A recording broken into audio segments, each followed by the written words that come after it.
ರಾಜ್ಯದಲ್ಲಿ ಬಿಜೆಪಿ ಎನ್ನುವಂಥದ್ದು ಒಂದು ರೀತಿಯಲ್ಲಿ ಒಡೆದ ಮನೆ ಎನ್ನುವುದು ಜನರ ಅಭಿಪ್ರಾಯ. ಜೊತೆಗೆ ಕರಾವಳಿ ಪ್ರಾಂತ್ಯ, ಈ ಕರಾವಳಿ ಪ್ರಾಂತ್ಯ ಕೇಸರಿಯ ಭದ್ರಕೋಟೆ ಎನ್ನುವಂತಹ ಒಂದು ಹೆಸರು.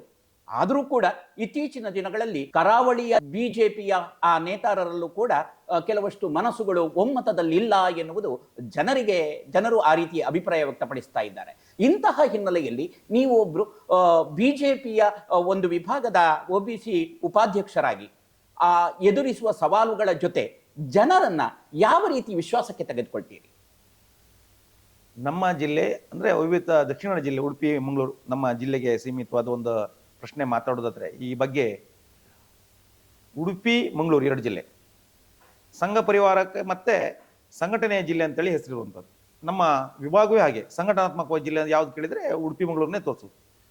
ಇಲ್ಲಿ ಪ್ರಸ್ತುತವಾಗಿ ನಮ್ಮ ಉಡುಪಿ ಜಿಲ್ಲೆಯಲ್ಲಿ 5 ಶಾಸಕರು ನಮ್ಮ ಭಾಜಪದವರಿದ್ದಾರೆ, MP ಅವರು ನಮ್ಮವರಿದ್ದಾರೆ, ಮಂಗಳೂರು MP ನಮ್ಮದೇ, 6 ಶಾಸಕರಿದ್ದಾರೆ.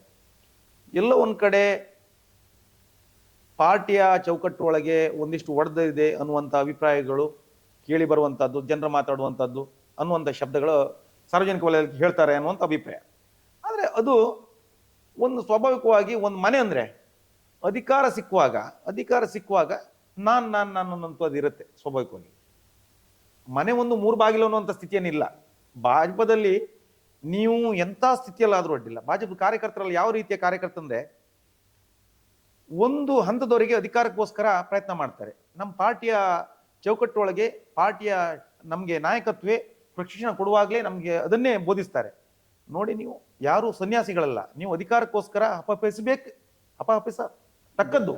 ಆದರೆ ಅದು ಒಂದು ಹಂತದವರಿಗೆ ಮಾತ್ರ. ಅಂದರೆ ಅಭ್ಯರ್ಥಿ ನಾನೇ ಆಗಬೇಕನ್ನುವಂಥ ಮಟ್ಟಕ್ಕೆ ಪ್ರಯತ್ನಗಳಿರ್ಬೇಕು.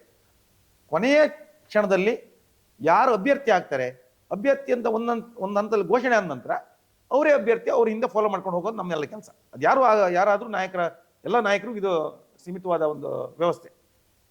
ಎಲ್ಲ ಒಂದು ಕಡೆ ಈ ವ್ಯವಸ್ಥೆನ ಓವರ್ಟೇಕ್ ಮಾಡಿ ನಾನೇ ಆಗಬೇಕು, ನಾನು ಆಗಿದ್ರೆ ಬೇರೆಯವರು ಅಲ್ಲ ಅನ್ನುವಂಥ ಸ್ಥಿತಿಯಲ್ಲಿ ಒಂದಿಷ್ಟು ಜನ ಇರ್ತಾರೆ. ಅದು ಎಲ್ಲ ಪಾರ್ಟಿ ವ್ಯವಸ್ಥೆ ಒಳಗೆ ಇರ್ತಾರೆ. ನಮ್ಮ ಪಾರ್ಟಿಯ ಮೂಲ ಸಿದ್ಧಾಂತ ವ್ಯಕ್ತಿಗಿಂತ ಪಾರ್ಟಿ ಶ್ರೇಷ್ಠ, ಪಾರ್ಟಿಗಿಂತ ದೇಶ ಶ್ರೇಷ್ಠ ಅಂತೇಳಿ. ಈ ಒಂದು ಚೌಕಟ್ಟೊಳಗೆ ಈ ವ್ಯವಸ್ಥೆಯನ್ನು ನಂಬ್ಕೊಂಡು ನಾವೆಲ್ಲ ಬಂದವರು. ಇದನ್ನ ಮೀರಿದವರು ಒಂದಿಷ್ಟು ಜನ ಇದ್ದಾರೆ. ನನಗೆ ವ್ಯಕ್ತಿಗಿಂತ ಪಾರ್ಟಿ ಶ್ರೇಷ್ಠ ಅನ್ನುವಂಥ ಬಾಯಿ ಮಾತಿಗೆ ಸೀಮಿತವಾದರೆ ಅಥವಾ ಪಕ್ಷಕ್ಕಿಂತ ದೇಶ ಶ್ರೇಷ್ಠ ಅನ್ನುವಂಥದ್ದು ನನ್ನ ಬಾಯಿ ಮಾತಿಗಷ್ಟೇ ಸೀಮಿತವಾದರೆ ಬಹಳ ಕಷ್ಟ. ಅಂದರೆ ನಮ್ಮ ಬದ್ಧತೆ ಬಾಯಿ ಮಾತಿಗಷ್ಟೇ ಸೀಮಿತವಾಗದೆ ನಮ್ಮ ಕಾರ್ಯದಲ್ಲೂ ತೋರ್ಬೇಕು. ನಮ್ಮ ವ್ಯವಸ್ಥೆ ಒಳಗೆ ಅಧಿಕಾರಕ್ಕೋಸ್ಕರ ನಾವು ಹಪಹಪಿಸಬೇಕು. ಅಕಸ್ಮಾತ್ ಅಧಿಕಾರ ಸಿಗದೇ ಇದ್ರೆ ನಾನು ಆ ವ್ಯವಸ್ಥೆ ಒಳಗೆ ಇಲ್ಲುವುದಿಲ್ಲ ಅನ್ನುವಂಥ ಮನಸ್ಥಿತಿ ಬಂದರೆ ಅದು ದೇಶದ ಚಿಂತನೆ ಮಾಡುವವರಿಗೆ ಅಥವಾ ಬಾಯಿ ಮಾತು ಹೇಳುವವರಿಗೆ ಅರ್ಥ ಮಾಡ್ಕೊಳ್ಬೇಕಾದ ಅವಶ್ಯಕತೆ ಅವರಿಗಿದೆ. ಯಾರಿಗೆ? ಆ ದಾರಿ ತಪ್ಪುವವರಿಗೆ. ಪಾರ್ಟಿಯ ವ್ಯವಸ್ಥೆ ಒಳಗೆ ಇರ್ಬೋದು ಅಥವಾ ಸಂಘಟನೆ ವ್ಯವಸ್ಥೆ ಒಳಗೆ ಒಂದಿಷ್ಟು ಜನ ಇಂಥವ್ರು ಇರ್ತಾರೆ, ಇಲ್ಲ ಅಂತ ಏನಲ್ಲ. ವ್ಯಕ್ತಿಗಳೇ ಭ್ರಷ್ಟರಾಗ್ಬೋದು, ವ್ಯಕ್ತಿಗಳೇ ದಾರಿ ತಪ್ಪಬಹುದು, ಆದರೆ ವ್ಯವಸ್ಥೆ ಅಲ್ಲ. ಹಾಗಾಗಿ ಇಡೀ ದೇಶದಲ್ಲೂ ಬೇರೆ ಬೇರೆ ಥರದ ವ್ಯಕ್ತಿಗಳಿರ್ತಾರೆ. ಹಾಗೆ ಪಾರ್ಟಿ ಒಳಗೂ ಸಣ್ಣ ಪುಟ್ಟ ವ್ಯತ್ಯಾಸಗಳಿರುತ್ತೆ. ಆದರೆ ಇದನ್ನೆಲ್ಲ ಮೆಟ್ಟಿ ನಿಂತು ನಾಯಕತ್ವ ಕೊಡುವಂಥ ಶಕ್ತಿ ನಮ್ಮ ಪಾರ್ಟಿಗಿದೆ. ಐರೋಡಿ ವಿಠಲ ಪೂಜಾರಿಯವರು RSS ಹಿನ್ನೆಲೆಯವರು. ಇವತ್ತಿನ ಗೃಹ ಸಚಿವರು ಪ್ರಿಯಾಂಕ್ ಖರ್ಗೆ ಅವರು RSS ಕಂಡ್ರೆ ತುಂಬಾ ದೂರ ನಿಲ್ಲುವವರು. ಇಂತಹ ಹಿನ್ನೆಲೆಯಲ್ಲಿ ನೀವು ನಿಮ್ಮ ಉಪಾಧ್ಯಕ್ಷ ಪಟ್ಟದಿಂದ ಪಡೆಯುವಂತಹ ಅನುಕೂಲತೆಗಳನ್ನ ಹೇಗೆ ಪಡಿತೀರಿ?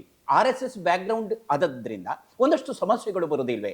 ನಿಮ್ಮ ಅನುಕೂಲತೆಗಳನ್ನ ನೀವು ಕೈಗೆತ್ತಿ ಆ ಮೂಲಕವಾಗಿ ನಿಮ್ಮ ಜನಕ್ಕೆ ಕೊಡುವಲ್ಲಿ ಇಂತಹ ಹಿನ್ನೆಲೆಯಲ್ಲಿ ಎದುರಾಗುವಂತಹ ಸವಾಲುಗಳನ್ನ ಎದುರಿಸಲಿಕ್ಕೆ ನಿಮ್ಮಲ್ಲಿ ಯಾವ ಬಾಣಗಳಿವೆ? ಇಲ್ಲ, ಪ್ರಿಯಾಂಕ ಖರ್ಗೆ ಅವರು ಮತ್ತೆ ಈಗ ನಮ್ಮ BK ಹರಿಪ್ರಸಾದ್ ಅವರು, ನಮ್ಮ ಕಾಂಗ್ರೆಸ್ ಪಕ್ಷದ ರಾಜ್ಯ ಅಧ್ಯಕ್ಷರೀಗ, ಅವರಿಗೆ ಈ ಅಧಿಕಾರ ಸಿಕ್ಕಿದ್ದೆ RSS ಬೈದ ಕಾರಣಕ್ಕೋಸ್ಕರ. ಅವ್ರಿಗೆ ಇವತ್ತು ಪ್ರಸ್ತುತವಾಗಿ ಅವರಿಗೆ ಹೋಮ್ ಮಿನಿಸ್ಟರ್ ಮಾಡಿದ್ದಾಗಲೇ, ಅವರಿಗೆ ರಾಜ್ಯಾಧ್ಯಕ್ಷ ಕೊಟ್ಟಿದ್ದಾಗಲೇ RSS ಬೈದ ಕಾರಣಕ್ಕೋಸ್ಕರ ಅವರಿಗೆ ಹುದ್ದೆ ಸಿಕ್ಕಿದೆ. ಅಷ್ಟು ಬಿಟ್ಟರೆ ಬೇರೆ ಏನು ಅದರಲ್ಲಿ ದೊಡ್ಡತನ ಏನಿಲ್ಲ. ಅದು ಅವರಿಗೂ ಗೊತ್ತು. ಈಗ ಸ್ವಲ್ಪ ತಣ್ಣಗಾಗಿದ್ದಾರೆ. ಯಾಕಂದ್ರೆ ಅವರು ಅವಕಾಶ ಸಿಕ್ಕಿ ಆಯ್ತಲ್ಲ. ಇನ್ನು ಪುನಃ ಸರ್ಕಾರ ಏನಾದರೂ ರೀಶಫಲ್ ಮಾಡೋದಾದ್ರೆ, ಮುಖ್ಯಮಂತ್ರಿ ಬದಲಾವಣೆ ಮಾಡೋದಾದ್ರೆ ಆವಾಗ ಮತ್ತೆ ಸ್ಟಾರ್ಟ್ ಮಾಡ್ತಾರೆ. ಈಗ ಅಷ್ಟು ತನಕ ಅವ್ರದ್ದೇನು ತೊಂದರೆ ಇರುವುದಿಲ್ಲ. ಇನ್ನು ಮುಂದೆ ಏನಾದರೂ ಮಾತಾಡೋದಿದ್ರೆ ಅಷ್ಟು ತನಕ ಅವರ ಏನು ತಕರಾರಿಲ್ಲ. ಭಾಜಪಾದ ಸಂಘ ಪರಿವಾರಕ್ಕೆ ಸಂಬಂಧಪಟ್ಟಂಥದ್ದಕ್ಕೆ ಸತ್ಯ, ಅದರಲ್ಲಿ ಯಾವುದೇ ಭಿನ್ನಾಭಿಪ್ರಾಯ ಇಲ್ಲ. ಆದರೆ ಈ ಪ್ರಿಯಾಂಕ್ ಖರ್ಗೆ ಅವರು, ನಮ್ಮ ರಾಜ್ಯದ ಗೃಹ ಮಂತ್ರಿಗಳು ಅವರಾಗಲಿ, ಬಿ ಕೆ ಹರಿಪ್ರಸಾದ್ ಅವರಾಗಲಿ, ಅವರಿಗೆ ಪ್ರಾಯ ಸುಮಾರು ಆಯಿತು, ಆದರೆ ಬುದ್ಧಿ ಬರಲಿಲ್ಲ ಅನ್ಸುತ್ತೆ ನನಗೆ. ಅವರು ದಯಮಾಡಿ ನಾನು ನಿಮ್ಮ ವಾಹಿನಿ ಮುಖೇನ ವಿನಂತಿ ಮಾಡ್ತೇನೆ, ಸಂಘಕ್ಕೆ ಒಂದು ವಾರದ ಶಾಖೆಗೆ ಬನ್ನಿ. ನೀವು ಒಂದು ವಾರ ಶಾಖೆಗೆ ಬನ್ನಿ, ಶಾಖೆಯಲ್ಲಿ ಕಲಿಸಿಕೊಡೋದು ಏನಂತ ನೋಡಿ. ತಾವು ಶಾಖೆಯಲ್ಲಿ ಏನು ಕಲಿಸಿಕೊಡ್ತಾರೆ? ಶಾಖೆಯಲ್ಲಿ ದೇಶ ಪ್ರೇಮ ಬಿಟ್ಟರೆ ಇನ್ನೊಂದು ಹೆಜ್ಜೆ ಆಚೆಚೆ ಇಲ್ಲ. ನಾನು ಶಾಖೆಯಲ್ಲಿ ಬೆಳೆದವನು, ನನಗೆ ಭಾಳ ವಿಶ್ವಾಸ ಇತ್ತು. ಶಾಖೆಯಲ್ಲಿ ಕಲಿಸಿಕೊಡುವಂಥ ದೇಶ ಪ್ರೇಮ ಬಿಟ್ಟರೆ ಮತ್ತೊಂದು ಒಂದು ಬೇರೆ ಏನೂ ಕಲಿಸಿಕೊಡೋದಿಲ್ಲ. ಆ ಕಾರಣಕ್ಕೆ ನಾನು ಅವರಲ್ಲಿ ವಿನಂತಿ ಮಾಡ್ತೇನೆ, ನಿಮ್ಗೆ ಇರುವಂಥ ದೊಡ್ಡ ಹುದ್ದೆ ಉಂಟು, ನೀವು ಜನರಿಗೆ ದಿಕ್ಕು ತಪ್ಪಿಸೋದು ಬಿಟ್ಟು ನಿಮ್ಮ ಸ್ವಂತ ಸ್ವಾರ್ಥಕ್ಕೋಸ್ಕರ ನೀವು ಏನೇನೋ ಮಾತಾಡಬಾರ್ದು. ನಿಮಗೆ ಏನಾದರೂ ಸ್ವಲ್ಪ ಬದ್ಧತೆ ಇದ್ರೆ, ಸಂಘದ ಬಗ್ಗೆ ತಿಳ್ಕೊಳ್ಬೇಕನ್ಸ್ರೆ, ಸಂಘದ ಬಗ್ಗೆ ಮಾತಾಡ್ಬೇಕನ್ಸ್ರೆ, ನೀವು ಫಸ್ಟ್ ಒಂದು ವಾರ ಬಂದು ಶಾಖೆ ಅಲ್ಲಿ ಒಂದು ವಾರ ಶಾಖೆಯಲ್ಲಿ 1 ಗಂಟೆ ಟೈಮ್ ಕೊಡೋದಲ್ಲ, ಶಾಖೆ ಕೊಡೋ ದಿವ್ಸಕ್ಕೆ 1 ಗಂಟೆ ಟೈಮ್ ಅಷ್ಟೇ.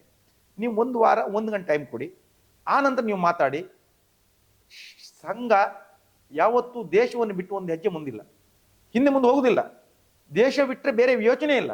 ದೇಶಕ್ಕೋಸ್ಕರ ತಮ್ಮ ಎಲ್ಲವನ್ನ ಸಮರ್ಪಣೆ ಮಾಡಲಿಕ್ಕೆ ನಮ್ಮ ರಾಷ್ಟ್ರೀಯ ಸ್ವಯಂ ಸೇವಕ ಸಂಘದ ಮೋಹನ್ ಭಾಗವತ್ರು ಏನು ಹೇಳಿದ್ರು, ಸಂಘಕ್ಕೆ ಬರೋರು ಯಾರು ಗಳಿಸ್ಬೇಕಂತ ಬರಬೇಡಿ, ನಿಮ್ಗೇನಾದ್ರೂ ಕಳಿಬೇಕಂತ ಇದ್ರೆ ಸಂಘಕ್ಕೆ ಬನ್ನಿ ಅಂತ.